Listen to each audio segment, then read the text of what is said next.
ओम नमः संभवाच मय भवाच नमः शंकराच मयस्कराच नमः बाबा धवलेश्वर बालालिंग महाप्रभु दीपम ज्योति परम ब्रह्म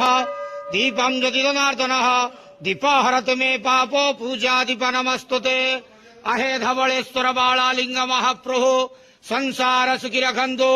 आज शुभ शुक्रवार रे समस्त श्रद्धालु भक्त मानक आश्रीपद करंतु मनस्कामना पूर्ण करंतु कर्म क्षेत्रोन्नति करंतु ग्रहरिष्ठ खंडन करंतु जगतर मंगल करंतु विश्वर कल्याण करंतु आपणकर नाम प्रकाश करंतु सेवकर डाक श्रवण करंतु समस्त ग्वावसा भक्त मानकर मनस्कामना पूर्ण करंतु बाबा धवलेश्वराय बालालिंगाय नमो नमः संसार सुखी रखंतु आनंद के वार हरि बोलो आज शुभ शुक्रवार रे समस्त श्रद्धालु भक्त मानक आश्रीपद करंतु आनंद के वार हरि बोलो बाबा धवलेश्वराय बालालिंगाय नमो नमः।